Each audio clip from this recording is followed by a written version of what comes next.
Ladies and gentlemen, welcome back. The rains of destruction have fallen on Valua. Galcian is secure in the lost continent of Soltis, and things could not seem more dire. What will our heroes do? I'm not sure. Well, I am sure. I've played the game, but we have to figure out what can be done in these darkest of hours here on Let's Remember Skies of Arcadia. We're getting close to the end game, for sure. The game really picks up. And all sorts of things are happening. That's the most staid and simple way of me saying it, but it's like some stuff is going on. And it's just, we don't know what to do. It's terrifying. And Gilder says it, we need to take on Galcian, but we don't know how to get to him. There's nothing you can do? Oh yes, there is. Ah! And I like Enrique here. I leave you guys alone for a few days and you're ready to surrender? We have our little romance between Prince and Princess. But we don't give up. Even in the face of... We thought that what was happening to Crescent Isle when it was attacked was something bad. This is almost unimaginable, right?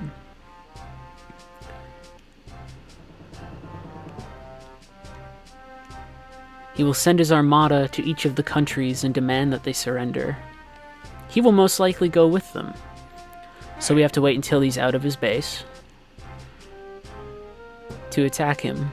But we can't attack his entire fleet. And so what will be coming up is one of my favorite things in this game.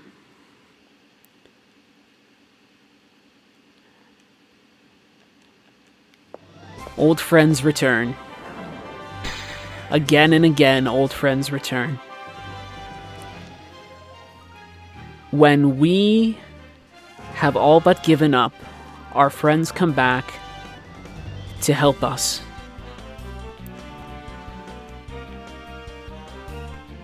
More and more people. It's amazing. And it seems so funny, but I'm affected by it. Gordo comes back. Clara comes back. Centime has his ship running. We need a fleet in order to survive. And what does the world do? The world comes to us. We don't spend an hour trying to recruit more people for our cause.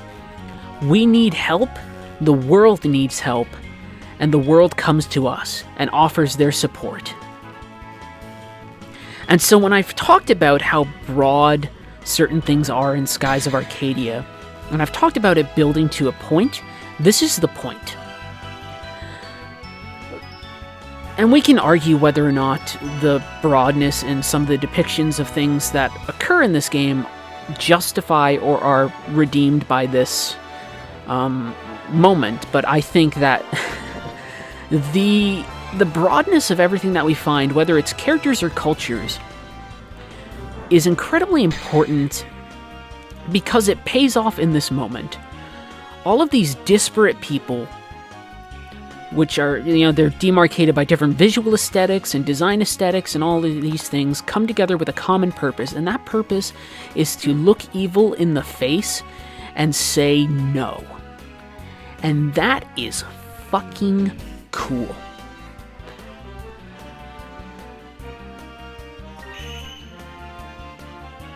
It doesn't even matter what choice you make there, you get points. Let's go. Tomorrow we make history. It's phenomenal. It's really cool. When we're ready to give up, everybody comes to us and says, "No, we have to do this."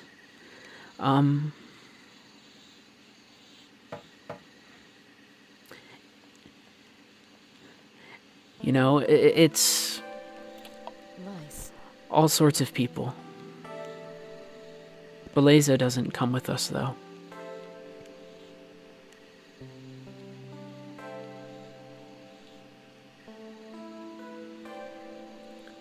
But this is the end game.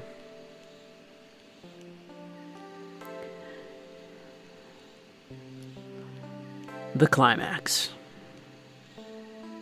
Uh-huh. And we only have some small moments of contemplation before, Bye.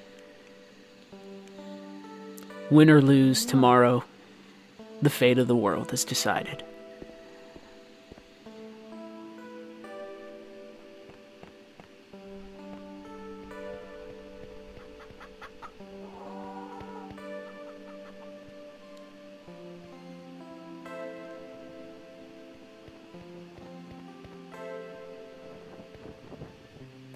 It's really great, and it's nice that it gives us the moments in this nighttime before, where everyone's anxious and unsure or scared. Because you would think maybe this is a game where our characters are so audacious that they don't get scared, but they do.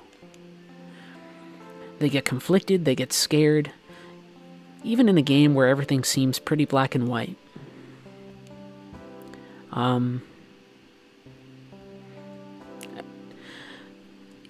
I don't know, it's very interesting to me.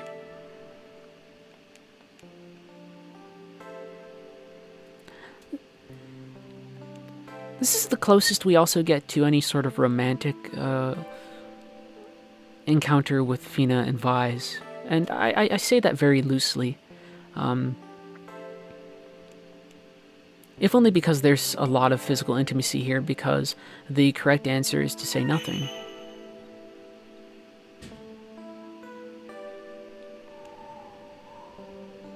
And it's a great moment.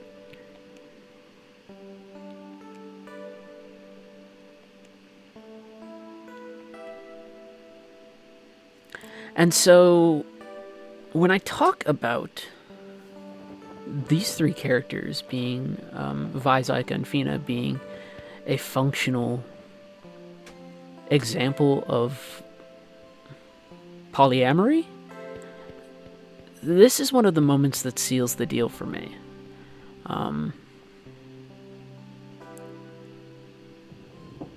It's not like, oh, which one do I choose to spend the night with in comfort?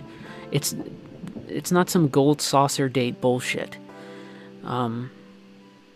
No, I talk to my friends, and we comfort each other. Hey, Right? And so, you know, she's like, oh, you're talking to Fina, but she's not like, there's no other crap, but it's just like, okay, everybody is, like, these three people care for each other so much. And they open up to each other, and they are intimately bound to each other in a way that makes the three of them inseparable.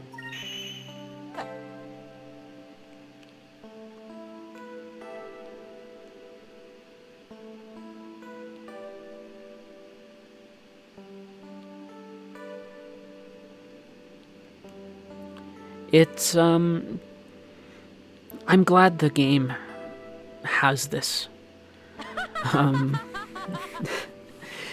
It's important. It's important to have a moment like this, you know?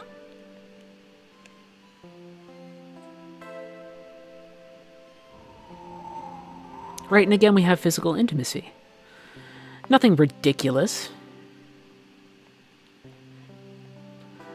Right? But it's just, these are people who obviously care for each other. And the night before the most difficult and terrifying experience that they're going to have, they spend time with each other. The stakes of this encounter are as high as they'll ever get. And the only thing I might want to do is to see if there are... well, I'll have time to do some other stuff later, but I want to see if there are any ship upgrades that I can buy. Oh, I should give Vise that Paranta seed. Vise the hero, so I'm doing pretty good for my, did I give him the seed? I can give Ica the unlock for Epsilon Mirror. I need 4 more moonberries in order to get Omega Cyclone. Unless I get those from random encounters, we will not be seeing her ultimate ability. Look it up on YouTube. That's how you're watching this thing right now. But I do want to have more complete kits. But if there's also any type of weapon that I can buy that's better, like an improved main cannon, that would be wonderful. But I think I'm doing okay. And you're going to be like, why do you need that many complete kits? Because I want some.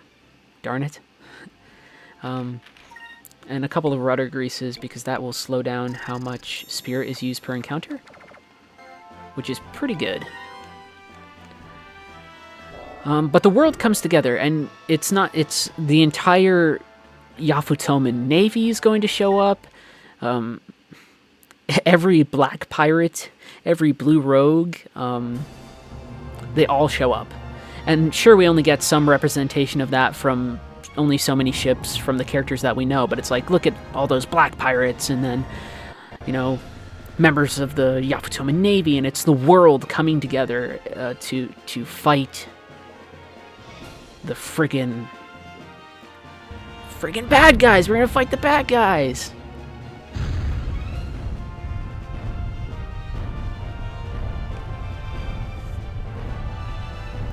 Right, even Baltor. Right? It's fantastic. I say fantastic, I say all these things over and over. It's just like, god damn. I could not ask for a more exciting sort of new context situation, right? Of, well, here's everybody that you've met and all of these folks, but they're gonna go in and they're gonna fight and they're gonna risk their lives just as anybody else. Right? It's so wonderful. Drachma's back, the little Jack flying side by side. It's affecting. It truly is. And so now we're going to have to deal with a couple ship battles, but let's do it. Let's make history. This day will always be remembered. How it's remembered is up to us. How's it going to be remembered? With us kicking some fucking ass, that's how it's going to be remembered. We're going to have a pretty difficult opponent ahead of us, though. This might end up being a fairly longer segment, because if you can see, that's Galcian's Sky Fortress, the Hydra. We're going to have to fight it. It is big and terrifying, and there's tons of value Inspector class ships in the sky and all kinds of things. Right? And it's this idea of, he's like, I've won. I'm going to do all of these things. I'm going to just parade around the world. Like, his arrogance is boundless, but with a fair reason. He has the kill switch to any civilization on the planet at his disposal. He's going to keep Ramirez with the finger on that switch. Right?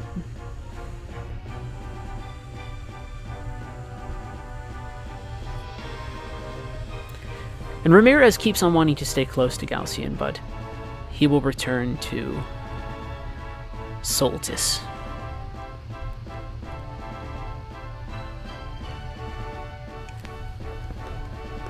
And so this, like, just this whole, like, we've talked about just the game giving us all of these situations, that have grand contexts. This is as grand as it can get.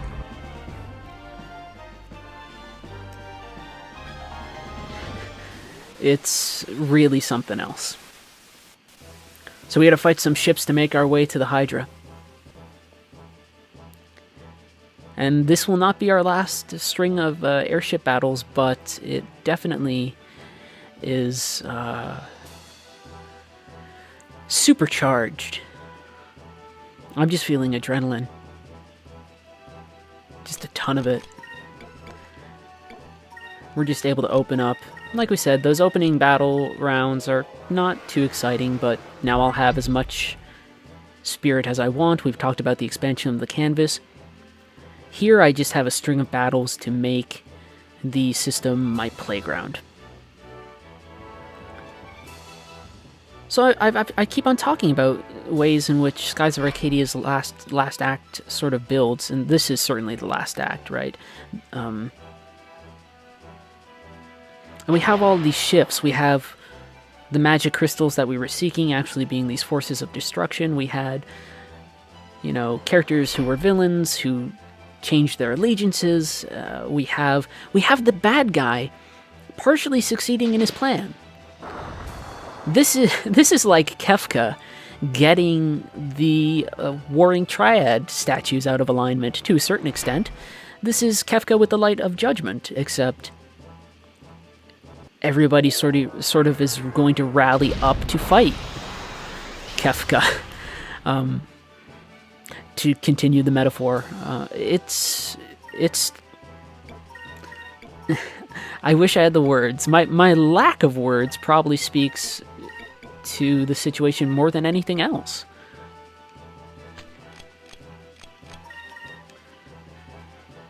And so we just try and make our way through everything. And the Delphinus is an absolute beast. Our characters are powerful. This playthrough, I have gone to a lot of extents to really supercharge everything, and you can see the other ship's not doing any damage against us. Granted, it's supposed to be weak as we sort of are pushing through the lines of, like, taking down this ship and then moving here and taking down this ship, and that one's a spell ship, and we blow that one up, right? So it doesn't give us much experience. It's sort of intentionally weak, but it's this notion of the combat's supposed to be driving us forward. Okay, now we've done this front line, and we're keep on going through. And the game is just, it took this traditional structure and led us here. And I'm not saying that this moment is necessarily, non-traditional, right? A big fight against the bad guys, that's as traditional as you can get. This is Gondor and Rohan fighting the orcs at Pelennor Fields or whatever, right? That's sort of what this is, except with giant airships. Oh, actually, I keep on forgetting that we have to use Urala at the beginning of every match. Sorry, gang. But that's what this is. And so it's formulaic to an extent, but we have to remember how we got here with just magic crystals and all of this stuff. And the last couple episodes have just taken the game world and put it into a blender and just hit it, hit high and pureed it and shook things up as much as possible. The person who was the villain at the beginning of the game, we don't even kill or defeat or whatever. We shouldn't say kill. It's not always necessarily important that we kill the enemies in order to, be the heroes. But Teodoro was wiped out by Galcian. De Loco is the only admiral that we killed. Vigoro ran away. Beleza sort of ducked off. Alfonso was killed. And, Gregorio gave up his life for us.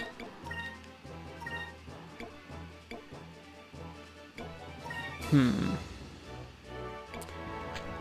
want to get in some damage, so I guess we use 2 cannon hits. Although, oh no, one of them. What am I doing? One of them has to be on the critical round.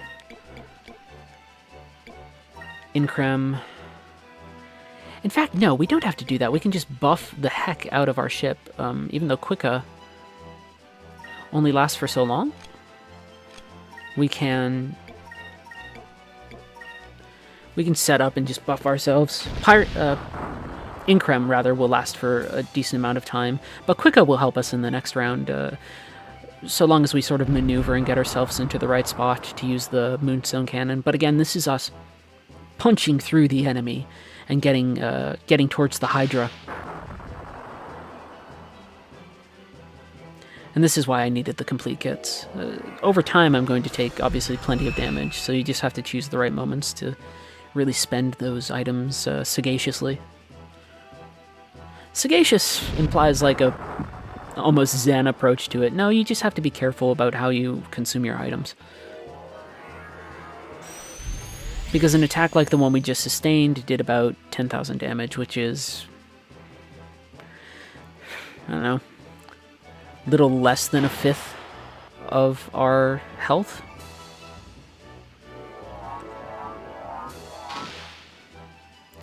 And so now we're just, like, I mean, I'm just letting these moments play out. So they are moving.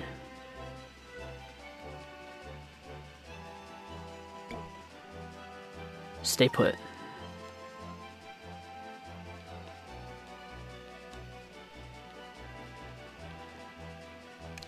It's a trick.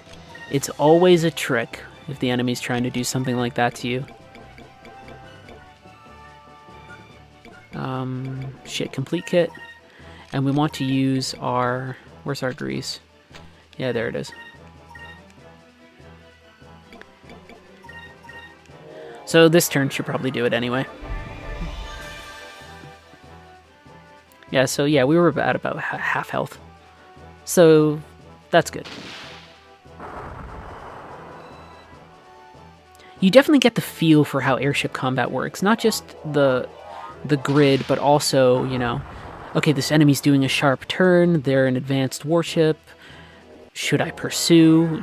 You start to feel out what those sort of situations are, and in this case, it's like, obviously I'm not pursuing them. I'll wait for them. You sort of are able to feel these things out.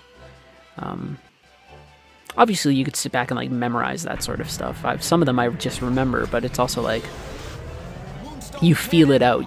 You start to become a real competent captain.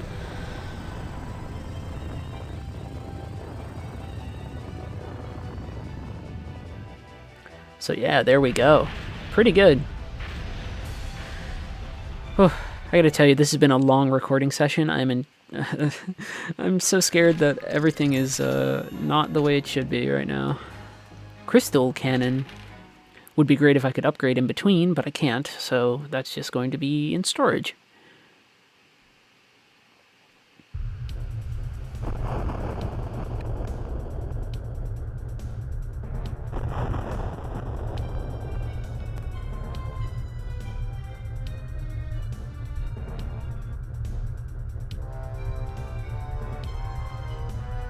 All right.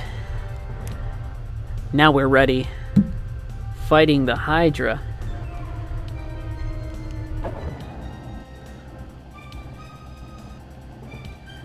Flying Fortress.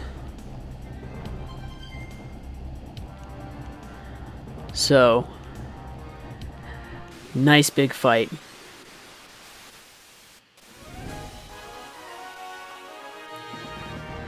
Are you ready? Because I've been waiting for this ever since this playthrough began.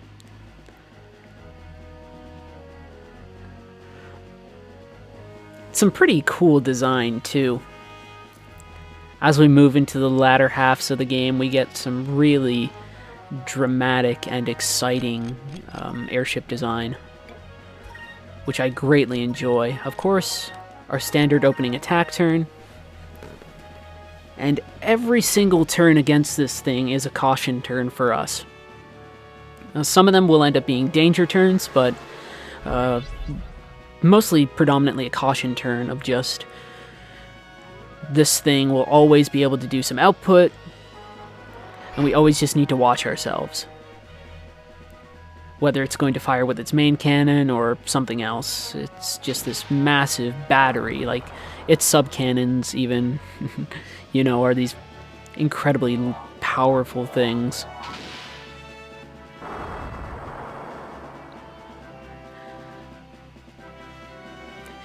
If it feels like I'm speechless, it's mostly because I am. I've sort of been waiting on all of this and waiting for this big explosion to happen near the end of the game. A lot of the game is breathing room up until these moments. Obviously, we have our individual arcs that are all compelling, but really the game has been building more and more towards this.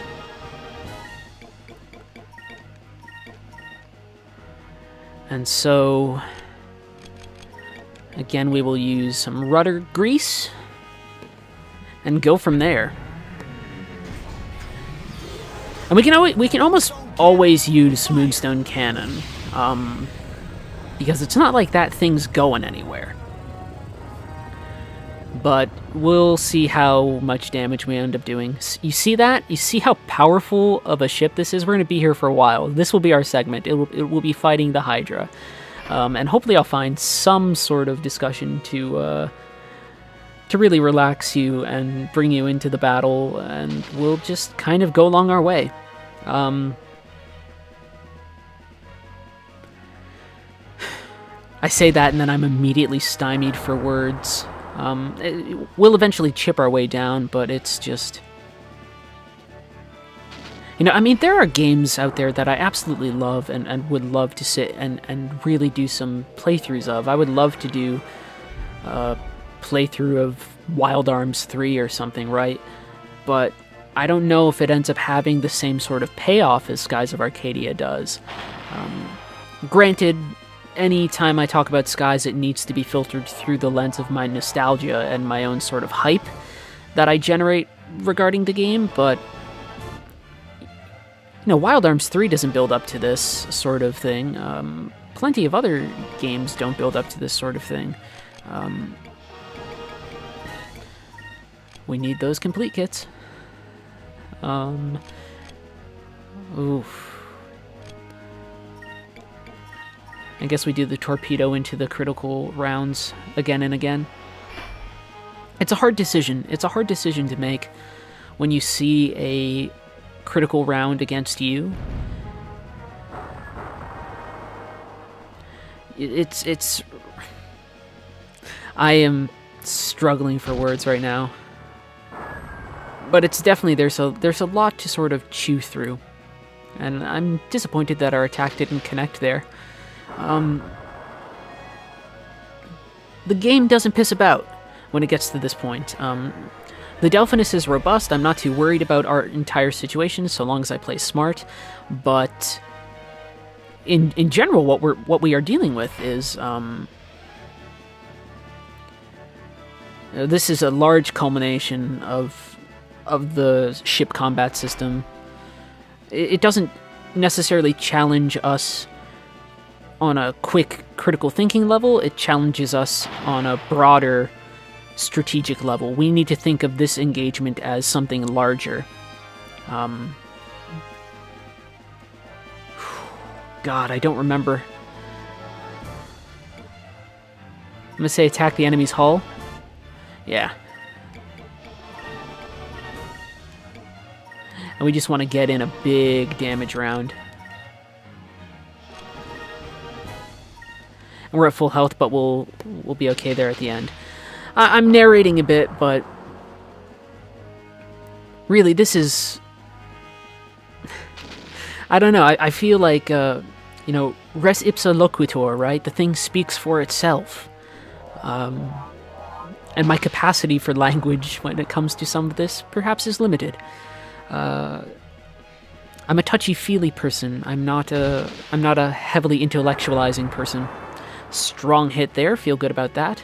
I'm working on some, what I hope will be incisive pieces of, game critique, but here there's not much for me to. I'm not going to sit back and say like, well, all of this happening here is thematically cogent because of this, this, and this. No, this is just a really well contextualized and presented boss encounter. There's not something greater going on here besides the stakes that the game have already established. That's sort of what's going on here. Of course, a giant enemy like this would not be complete without an incredibly dangerous weapon for us to contend with.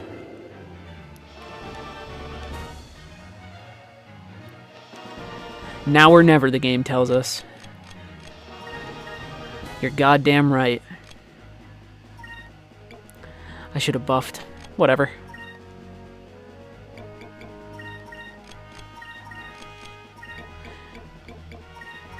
I'm plotting out things in my head. I'm trying to think a couple moves ahead and all sorts of stuff. It's just...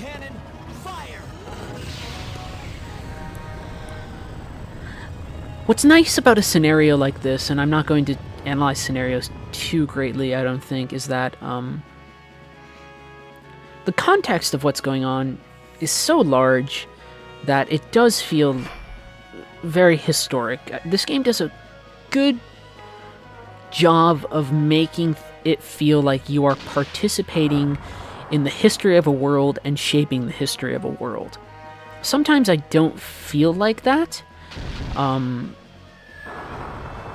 For instance, I really, really like Final Fantasy IX. I do quite a bit. I don't ever feel that I'm shaping the history of that world, necessarily.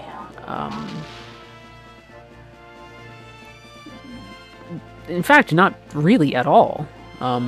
Regardless of any of the crazy stuff that Kuja is able to do, it just doesn't happen. In fact, sometimes this is something that will happen in JRPGs to a fairly decent extent. I don't even feel that way playing, Breath of Fire. I don't feel that way playing a lot of different things.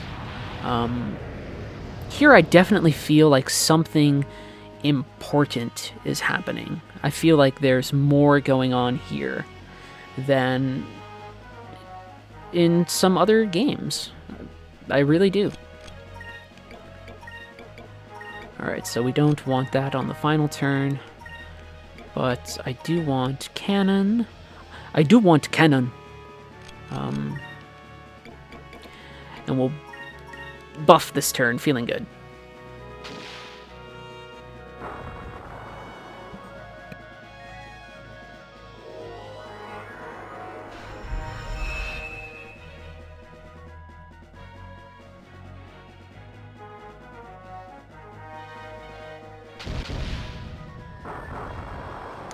Alright, we're getting there.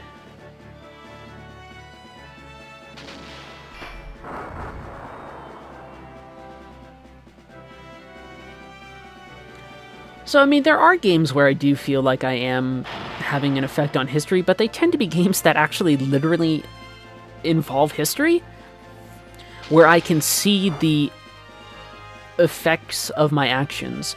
Chrono Trigger and Chrono Cross being the obvious examples of this. When I am, doing certain things in Chrono Trigger, it feels like I am affecting the world.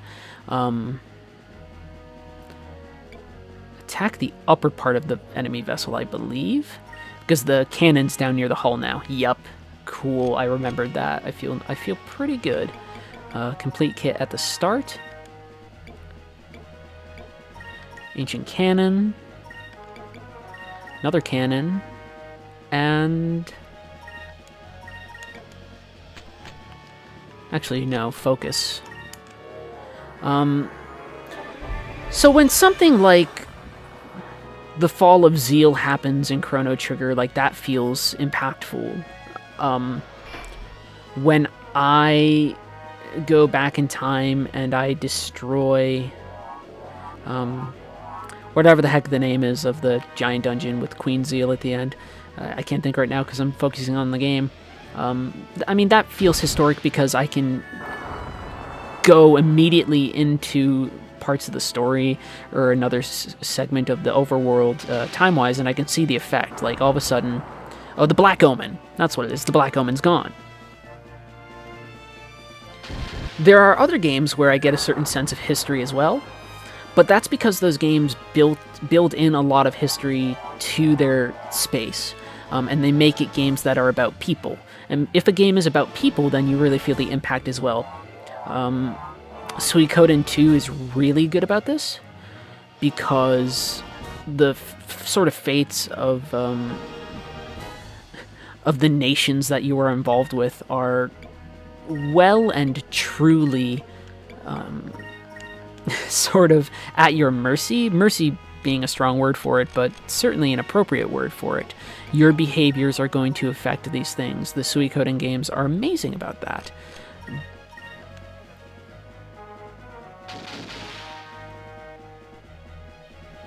So, I mean, anytime there's a game that concerns itself with the history of the world, you get that. That's why Valkyria Chronicles works as well.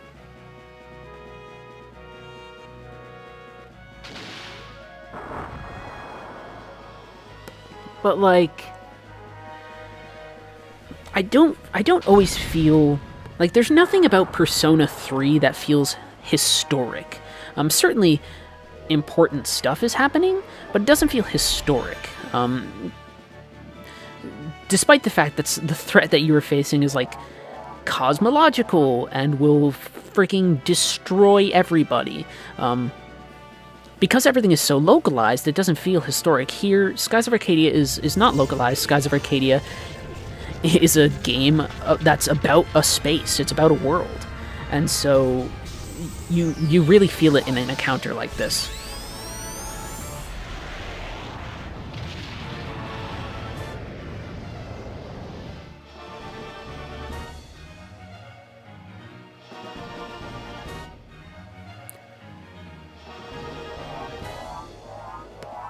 And it would be wrong of me to imply that scale is the major factor that makes that a thing. I don't think that scale is the major factor that makes that a thing. I think a concern with the world sort of makes that a thing. As potentially meaningless as that might sound, that's a very vague thing, right? But I tend to believe that's the case. The more that a game concerns itself with the world, and not to an excessive, like, we really get a hard-on for lore type sense, but in terms of valuing the characters and valuing the spaces, that's when you get to be involved in actions that feel like they are having an effect on the game space, as opposed to just sort of affecting the interpersonal functions of your characters. An example of this on a Western front, I guess, would be something like the way Dragon Age handles certain things. Let's ignore Dragon Age 2, even though I will say this right away, Dragon Age 2 is actually my favorite Dragon Age game, and I would sit down here and make a strong case for Dragon Age 2, but I'm not playing Dragon Age 2, so that's not what I'm worried about right now.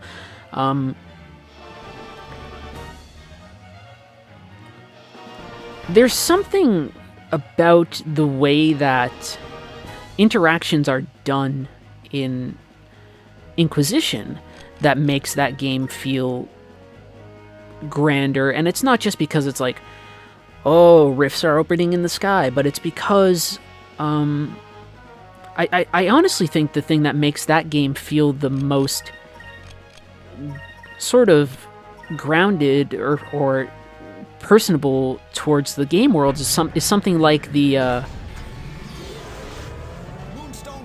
the tactical map that you do where you can send people on little missions, like, sure, things are really impactful if I prevent Empress Selene from being assassinated, but one of the things that has more of an impact is being able to send Cullen and some troops out to bumfuck nowhere in Orlais, and they can sort of do things, or I can send some of Liliana's agents, right? So that's what I mean by a game that concerns itself with the world. In principle, there's nothing too different between the scale. I mean, people can make arguments, but I mean, in effect, there's nothing too different between the scale of the conflict of what's happening in Origins compared to what's happening in Inquisition.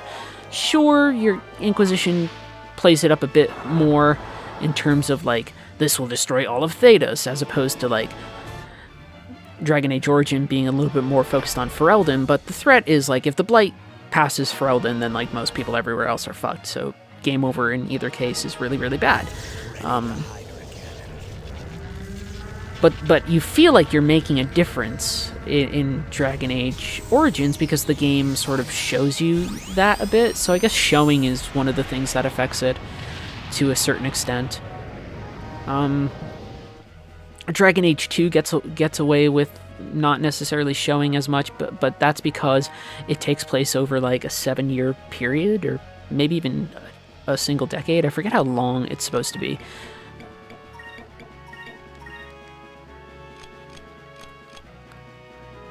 So I hope that makes some semblance of sense. Actually, we are going to go into full-blown damage territory here and try and finish off the Hydra with a big attack. But we'll still get some good stuff in here. So scale maybe is a factor, but I think it's more how much the game demands that you engage with the world. Skies of Arcadia demands that you engage with the world to a large extent because of how much the game prides itself on sort of evoking a feeling of exploration. Everything in the game sort of exists to tie you into the world in a larger sense, whether that's discoveries, whether that's the magic sort of being representative of different lands underneath different moons. I mean, those are small things, but also because we're going to different cultures and seeing those different cultures change. We are engaging with those spaces in a more direct and intimate level, and so when we get to this giant scale conflict, it feels appropriate. For something like Final Fantasy IX, a lot of times you're just going from place to place, and you're sort of just chasing the baddie. Which is fine, but it doesn't quite work out the way that you would think it would. So I don't know. I'm rambling a bit, but I hope it makes sense. Moonstone Cannon, and then Ancient Cannon there. Complete kit, even though the Moonstone Cannon round with all the extra accoutrement should defeat the Hydra. And some voice acting there on the part of Galcian's actor, which you can probably barely hear. I'm really worried about the sound levels. I've been recording for a while, and I haven't been able to check if like the commentary is good or not, and if it's not, I think I saved over a bad spot. I don't know. I'm just hoping everything works out. But this should be checkmate.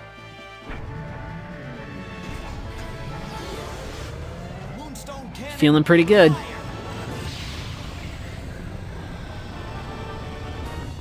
And so in the next video, we will actually board the Hydra and confront Galcian.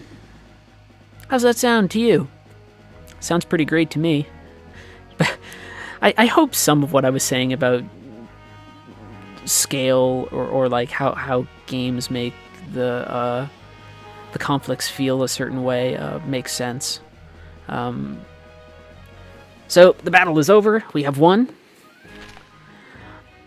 Ladies and gentlemen, thank you for watching. I will see you in the next segment. I love you very much. Bye.